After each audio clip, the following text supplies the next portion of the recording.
लपंडाव मालिकेच्या आजच्या भागामध्ये आपल्याला आता असे पाहायला मिळते की इकडे आता जी मनस्विनी आहे ती निवांत बसून नाश्ता करत असते. त्यावेळी तिला आता नंदा मावशी विचारते, काय गं, ह्या सगळ्यामुळे आपल्याला तर काही त्रास होणार नाही ना? नाहीतर त्या सखीची जे काही आजाराची तरा व्हायची ती व्हायची, आपली वेगळीच वरात निघायची. त्याबरोबर मनस्विनी म्हणते, अगं असं काही होणार नाही आहे, काळजी करू नकोस. असं कशाला होईल? तसंही या सगळ्यामध्ये आपला काहीही संबंध नाही आहे ना. मी सखीला खीर प्यायला सांगितली होती ना, मी माझ्या हाताने तिला खीर पाजली होती. मग या सगळ्याशी मुळात माझा संबंध उरतोच कुठे? त्यामुळे काळजी करण्याची काही गरज नाही आहे. त्याबरोबर मग ती वेदूला हाक मारते, वेदू. त्याबरोबर वेदू येते आणि ब्रेकफास्ट आणखीन थोडा सर्व करते. मनस्विनी खात असते. इतक्यात तिकडे परशू काका आणि मीनाक्षी काकू येतात. परशू काका मग मनस्विनीला म्हणू लागतो, लाज नाही वाटत का निर्लज्ज बाई, अशी बसून निवांत खातेस?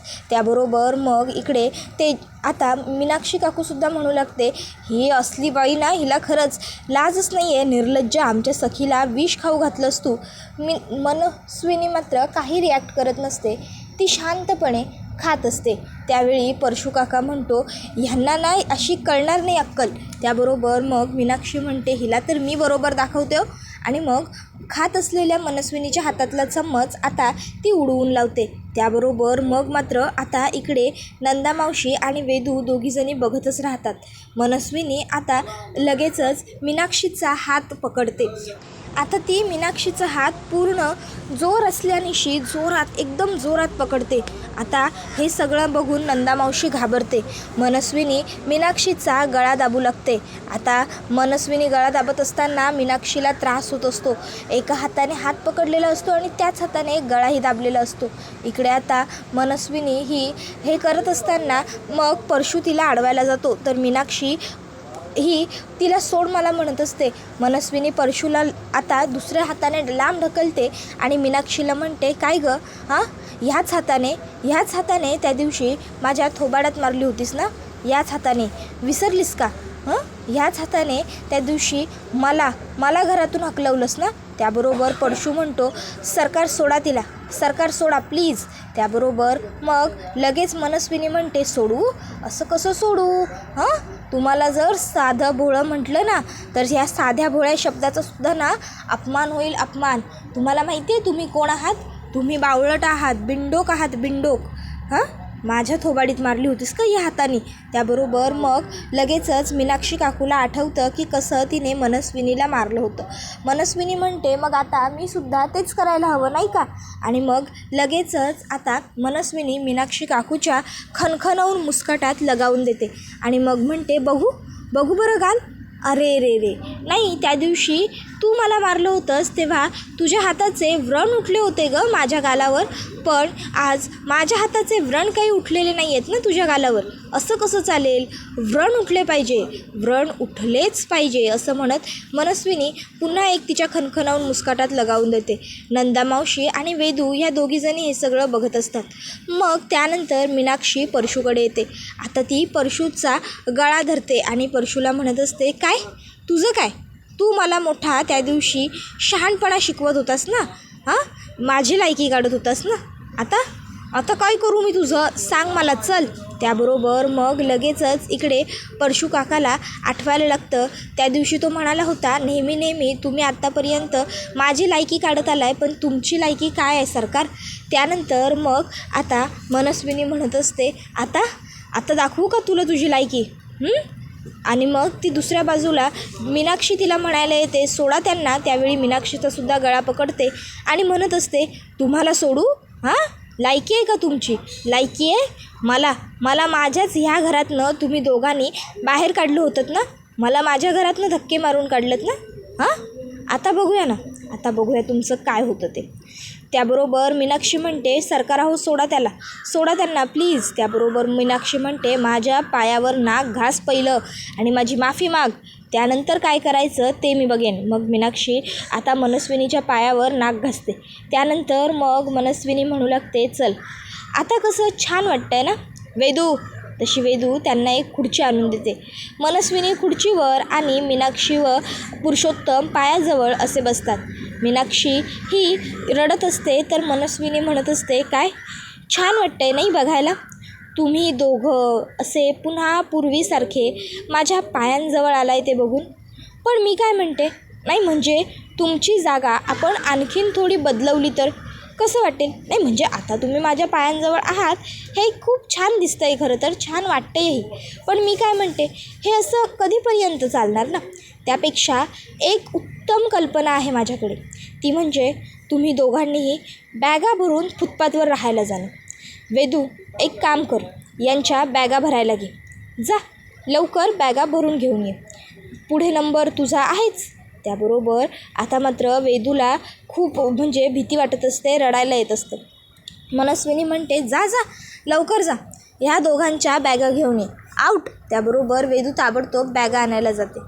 तर इकडे लगेच मग सरकार ही त्या दोघांनाही म्हणते, आता तुम्हाला या घराच्या बाहेर मी हकलवून देणार. आठवतं आहे ना, हे घर माझं आहे, माझं. आता माझं घर सोन्याचं, तुमचं घर शेणाचं, मी खाते तुपरोटी, तुम्ही खाता शेणमाती, असं मनस्विनी गाते. त्याबरोबर इकडे मावशी मात्र टाळ्या वाजवत बसते. तर दुसऱ्या बाजूला कबीरला आता सखीची काळजी वाटत असते आणि तो काळजीपोटी फेऱ्या मारत असतो. त्यावेळी मग गौतम काका तिकडे येतो. गौतम काका कबीरला म्हणतो, कबीर अरे शांत हो, तू अशा सारख्या येडजाऱ्या घातल्याने फेऱ्या मारल्याने काही परिस्थिती बदलणार आहे का? हां. त्याबरोबर कबीर म्हणतो, काका हो ते सगळं बरोबर आहे तुमचं, पण मला ना सखीची खूप जास्त काळजी वाटते. नाही म्हणजे जेव्हा सखी शुद्धीवर येईल आणि तिला समजेल की एवढे दिवस ज्या मनस्विनीला तिने आईसारखा जीव लावला ती मनस्विनी तिची आई नाहीच आहे, तेव्हा तिला काय वाटेल. आणि मला महत्त्वाचं म्हणजे त्यापेक्षाही जास्त या गोष्टीचं वाईट वाटतं आहे की जेव्हा सखीला हे समजेल की दरीत त्या दिवशी कोसळलेली बाई ही तिची खरी आई होती, तेव्हा तिची अवस्था आणखीन किती वाईट होईल. इतक्यात आता अर्पिता कबीरला कॉल करते आणि ती म्हणते, कबीर तू कुठे आहेस? मला तू माझ्यापासून खूप दूर असल्यासारखं वाटतो आहेस. त्यावर कबीर, नाही मी इथेच आहे आई, असं सांगतो. आई म्हणते, नाही रे, तू दूर असल्यासारखं वाटतं आहे मला. काय झालं आहे सांग ना, कुठे आहेस तू आत्ता एक्झॅक्ट? मग कबीर म्हणतो, आई अगं सखीची तब्येत बरी नाही आहे, मी तिला घेऊन दवाखान्यात आलो आहे. मग अर्पिता विचारते, तब्येत बरी नाही आहे म्हणजे नेमकं काय झालं आहे तिला? त्याबरोबर कबीर म्हणतो, आई काळजी करण्यासारखं काही नाही आहे, आम्ही जस्ट चेकअपला आलो आहे, चेकअप करून घरी येऊ. हां फोन ठेवतो मी. आणि तो फोन ठेवून देतो.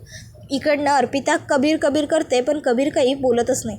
मग अर्पिता विचार करते, मी साईबाबांच्या कडे जाऊन प्रार्थना करते, सखीला बरं वाटेल. मग त्याबरोबर दुसऱ्या बाजूला इकडे वेदूने बॅगा आणलेल्या असतात.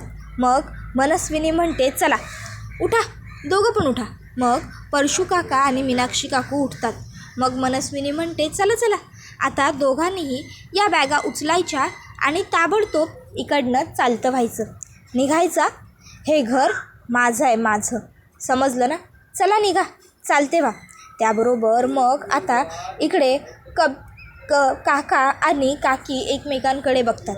मग मनस्विनी म्हणते, बरं मला सांगा, तुमचे मोबाईल फुल चार्ज आहेत का? नाही म्हणजे काय आहे ना, आता तुम्ही इकडनं बाहेर पडाल ते बरोबर, पण इकडनं बाहेर पडल्याच्या नंतर तुम्हाला तुमच्या फोनवरती लगेच फोन येतील बँकेचे की तुमचे अकाउंट फ्रीज केलेले आहे, म्हणून त्यासाठी चार्ज असावे लागतील ना. तुमचे फोन आहेत ना नक्की चार्ज? त्याबरोबर मग आता लगेचच काकू म्हणते, सरकार अहो काय करताय तुम्ही हे सगळं, प्लीज नका करू ना असं. मला माहिती आहे की आम्ही चुकलो आहे, पण म्हणून त्याची आम्हाला एवढी मोठी शिक्षा नका देऊ सरकार, प्लीज. हे बघा आम्हाला मान्य आहे आमची चूक, पण आता जे झालं ते प्लीज सोडून द्या. आम्हाला माहिती असतं की तुम्हीच सरकार आहात, तर खरोखर आम्ही तुमच्याशी हे असं कशाला वागलो असतो. प्लीज सरकार, आता जे झालं ते सोडून द्या ना सगळं. त्यावर मनस्विनी म्हणते, तुम्हाला वाटतंय का मी इतक्या सहजासहजी सर्व गोष्टी सोडून देऊ शकते म्हणून? त्यावर मग पुरुषोत्तम काका म्हणतो, जाऊ देत, कशाला उगाच इतकी माफी मागतेस? ह्या बाईला आणखीन गयावया करण्याची काहीही गरज नाही आहे आपल्याला. चल तू लक्षात ठेव, हिच्या समोर झुकायची गरज नाही आहे मीनाक्षी आपल्याला. आणि मग ते दोघंजण निघत असतात. त्यावेळी मग आता मनस्विनी म्हणते, बाप रे परशू, इतका कॉन्फिडन्स? ओ स्वाभिमान ॲट ऑल. पण नक्की एवढा स्वाभिमान तुझा आला कसा तुझ्यात? नेमकं झालंय काय? त्याबरोबर मग परशू काका हा काही बोलत नसतो. तर मीनाक्षी त्याला म्हणत असते, अहो हे तुम्ही सगळं. त्याबरोबर मग परशू काका म्हणतो की चल तू काळजी करू नकोस. मग लगेचच सरकार म्हणते, पण तुम्हाला दोघांना राहायला जागा आता देईल तरी कोण? आता तुम्ही काय फुटपाथवरती राहणार आहात का? त्याबरोबर मग लगेचच इकडे परशू काका हा गप्प राहतो. तर मग नंदा मावशी म्हणते, अगं कशाला? तो कबीर आहे ना, तो देईल की ह्यांना राहायला जागा. त्याबरोबर मग आता मनस्विनी म्हणते, कबीर आणि यांना राहायला जागा का देईल तो कबीर? आई यांना राहायला जागा, तुला असं का वाटतं? आई मावशी तू विसरतेस का? ह्या दोघांनी जेव्हा तो कबीर कान्हा नसून कबीर किर्लोस्कर आहे हे ऐकलं होतं, तेव्हा या दोघांनी काय काय केलं होतं ते? अगं यांनी त्याला किती सुनावलं होतं, यांनी त्याला किती त्रास दिला होता. मग आता जेव्हा हे दोघंजणं त्यांच्याकडे जातील तेव्हा मला काही वाटत नाही की तो यांना दरवाजात उभं तरी करून घेईल. म्हणजे त्यापेक्षा मग मी काय म्हणते, त्याबरोबर मग आता लगेचच काका येतो आणि मनस्विनीची माफी मागत म्हणतो, माफ करा सरकार. त्याबरोबर मनस्विनी म्हणते, काय म्हणालास? नाही, आवाज नाही आला रे. त्याबरोबर मग पुन्हा एकदा पुरुषोत्तम काका म्हणतो, माफ करा सरकार. त्यावर मनस्विनी म्हणते, आवाज नाही आला. खरंच ज्या आवाजामध्ये नीच, नालायक, हलकट बाई म्हणाला होतास ना, तशाच आवाजामध्ये माफीसुद्धा मागायची. समजलं ना? तरच मी काहीतरी विचार करू शकेन. चल लवकर बोल. त्याबरोबर मग आता पुरुषोत्तम काका म्हणतो, सरकार माफ करा आम्हाला, माफी मागतोय मी तुमची, जाऊ द्या, जे झालं ते सोडून द्या. त्याबरोबर मनस्विनी म्हणते, आवाज खाली करून बोलायचा माझ्याशी, ह्या आवाजात पुन्हा बोलायचं नाही. मग आता पुरुषोत्तम काका पुन्हा हात जोडतो आणि म्हणत असतो, सरकार माफ करा मला. त्याबरोबर मग इकडे आता काकूसुद्धा म्हणत असते, सरकार माफ करा आम्हाला, चुकलं आमचं. त्याबरोबर मग लगेचच सरकार ही खुर्चीवर बसते आणि म्हणते की ठीक आहे, ह्या घरामध्ये तुम्ही राहू शकता, पण माझी एक अट आहे आणि ती म्हणजे तुम्ही माझे नोकर बनून राहायचं, माझ्या टीममध्ये राहायचं, तरच तुम्ही ह्या घरामध्ये राहू शकता. त्याबरोबर मग आता पुरुषोत्तम काका म्हणतो, ठीक आहे मी तयार आहे, तुम्ही म्हणाल तसं करायला. त्याबरोबर मग मनस्विनी म्हणते, पहिले तर उठाबशा काढ. त्याबरोबर पुरुषोत्तम म्हणतो, सरकार अहो एकदा ऐकून. मनस्विनी म्हणते, उठाबशा काढ. मग आता लगेचच पुरुषोत्तम काका उठाबशा काढू लागतो आणि आता इकडे नंदा मावशी त्या उठाबशा मोजायला बसते. नंदा मावशी त्याच्या आधी म्हणायला लागते की ए बाबा काढून घे की पटपट उठाबशा, इथं आम्ही अजून नाश्ता करायचे बसलो आहे ताटावरती. मग पुरुषोत्तम काका उठाबशा काढून झाल्याच्या नंतर मीनाक्षी म्हणते, चला आता महत्त्वाचं काम, एक काम करायचं, ताबडतोब जायचं आणि त्या भिंतीवर लावलेला तो फोटो काढायचा. हे घर माझं आहे, सरकारचं, आणि ह्या घराच्या भिंतीवरती फोटोसुद्धा फक्त माझा असला पाहिजे. कोणाचा? माझा, सरकारचा. समजलं ना? त्याबरोबर लगेचच पुरुषोत्तम काका म्हणतो, हो सरकार काढतो. त्याबरोबर मनस्विनी म्हणते, आता कसे लायकीवर आलात, चला लागा कामाला. त्याबरोबर मग आता लगेचच इकडे ती म्हणू लागते की हो चला, आणि मग ते दोघं नवरा बायको तिकडनं जाऊ लागतात. आता मनस्विनी म्हणत असते, कसं दोघांनाही पुन्हा पायांजवळ आणलं मी, कशी दोघांनाही त्यांची लायकी दाखवून दिली मी. शेवटी मी कोण आहे? मी सरकार आहे, सरकार, आणि सरकार तेच करते जे तिला हवं असतं, लक्षात ठेवायचं. त्यानंतर मग पुरुषोत्तम काका आणि मीनाक्षी काकू दोघंही तिकडनं जातात आणि इकडे सखी, कबीर आणि तेजस्विनीचा जो भिंतीवरती लावलेला फोटो असतो तो काढतात. त्याच्यानंतर दुसऱ्या बाजूला इकडे कबीरची आई ही सखीसाठी प्रार्थना करायला आलेली असते आणि आता ती प्रार्थना करत असते की माझ्या सुनेला लवकर बरं वाटू द्या साईनाथा. इतक्यात आता तिचा पदर जळतो. आता तिचा पदर जळाल्याच्या नंतर मग मात्र ती घाबरते आणि ओरडायला लागते, मदत करा, वाचवा, कोणीतरी मदत करा, वाचवा वाचवा. पण आता तिला वाचवायला कोणीच येत नाही. आता कोणीच येत नाही. सगळे पुरुष आता मजा बघत असतात, तमाशा बघत असतात.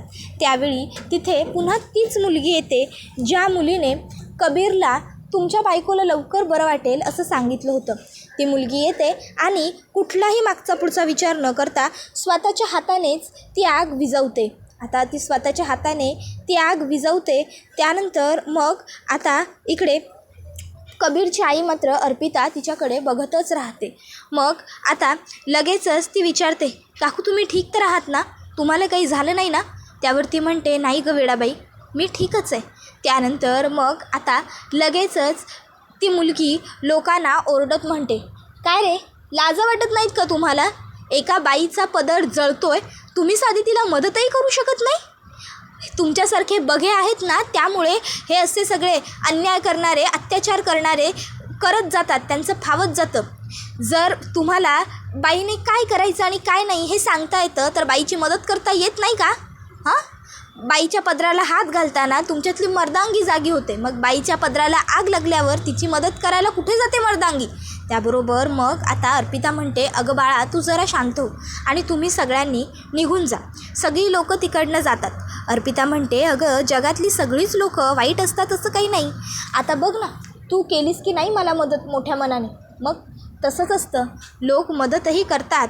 त्याबरोबर मग पुढे आता ती म्हणत असते, तू मला वाचवलंस त्यासाठी आभार. त्यावर ती म्हणते, एकदा स्वतःच्या आईला जळताना बघितले, आता कुठणालाच जळताना नाही बघू शकत.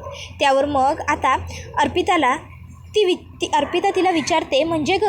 त्यावर मग ती मुलगी सांगू लागते, नाही माहिती तुम्हाला, मी लहान असताना शाळेत गेले होते आणि आमच्या घरात गॅस सिलेंडरचा स्फोट झाला आणि त्यामध्येच माझी आई जळाली आणि नाही राहिली ती. आमच्या घराबाहेर खूप गर्दी होती शाळेतून आल्यावर. मी जेव्हा त्या गर्दीतून पुढे जाऊन पाहिलं तेव्हा माझी आई पूर्ण जळाली होती. मी जर त्या दिवशी थोडी लवकर आले असते ना तर मी माझ्या आईला वाचवू शकले असते. पण काय, माणूस गेल्यानंतर ह्या जर तरच्या गोष्टींना काही अर्थ उरत नसतो ना. जाऊ द्या. त्याबरोबर मग आता अर्पिता म्हणते, अगं तुझ्या हाताला किती भाजलं आहे, तुला कळलं नाही का? त्यावर ती म्हणते, अहो आता वेदनांची इतकी सवय झाली आहे ना की लक्षातच आलं नसेल, असू द्या. त्यावर अर्पिता म्हणते, माझं घर इथेच जवळ आहे, तू चल माझ्याबरोबर. आणि ती तिला घेऊन निघते. तर दुसऱ्या बाजूला डॉक्टर कबीरला आणि गौतम काकाला सांगतात की सखी मॅडम शुद्धीवरती आलेले आहेत, आता तुम्ही त्यांना भेटू शकता. मग कबीर म्हणतो, थँक्यू सो मच डॉक्टर. आणि मग आता तो लगेचच तिकडे सखीकडे यायला निघतो. तर इकडे सखी ही त्या खॉटवरती पडलेली असते आणि त्या खॉटवर पडून तिला गौतम काकाचे शब्द आठवत असतात. सखी बेटा, हे बघ, डोळे उघडे ठेवून डोळसपणे सगळीकडे बघ, नाहीतर उद्या असं व्हायला नको, तू धडपडशील आणि तुला सावरायला मात्र कोणीच नसेल. इतक्यात तिकडे कबीर आणि गौतम काका येतात. कबीरला बघून सखीला खूप आनंद होतो आणि गौतम काकाला बघूनसुद्धा तिला जरा आधार वाटतो, बरं वाटतं. मग आता लगेचच गौतम काका आणि कबीर हे तिच्याजवळ बसतात. कबीर तिच्या डोक्यावरून हात फिरवत असतो आणि सखी रडत असते. त्यानंतर मनस्विनी सखीला म्हणत असते, माझ्याजवळ घर आहे, गाडी आहे, बंगला आहे, सगळं आहे, तुझ्याकडे काय आहे आता? त्यावर सखी म्हणते, स्वाभिमान. माझ्याकडे स्वाभिमान आहे सरकार, पण तुमच्यासारख्या ऐतखाऊ बाईला काय करणार? स्वाभिमान म्हणजे काय? मी स्वतःला सिद्ध करेनच तुमच्यासमोर, लक्षात ठेवा. त्याच्यानंतर मग कबीर हा सखीला भेटलेला असतो आणि आता तो सखीला म्हणत असतो, बेबी सरकार. त्यावर सखी म्हणते, प्लीज कबीर, प्लीज मला ना काहीच सांगू नको. नाही म्हणजे काहीही असलं तरी तू आणि सरकार, तुम्हा दोघांमध्ये फरक मात्र काहीच नाही आहे. तूही खोटारडा आणि त्याही फक्त खोटारड्याच आहेत. दोघांनीही फक्त मला फसवलं आहे, माझा विश्वासघात केला आहे. पण आता बास. त्याबरोबर कबीर तिचा हात पकडतो. सखी म्हणते, हात सोड माझा कबीर, प्लीज हात सोड. कबीर हात सोडतो. सखी म्हणते, आतापर्यंत जे पाहिलंस ते तू सखीचं प्रेम पाहिलंस, पण आता पाहशील तो सखीचा स्वाभिमान. तुला आणि सरकारला दोघांनाही धडा शिकवल्याशिवाय ही सखी गप्प बसणार नाही आहे, लक्षात ठेव. त्याबरोबर हा व्हिडिओ इथेच संपतो. व्हिडिओ आवडला असेल तर व्हिडिओला लाईक करा. चॅनलवर नवीन असाल तर चॅनलला सबस्क्राईब करा आणि बेल आयकॉन आठवणीने प्रेस करा, जेणेकरून तुम्हाला पुढच्या प्रत्येक व्हिडिओचं नोटिफिकेशन मिळत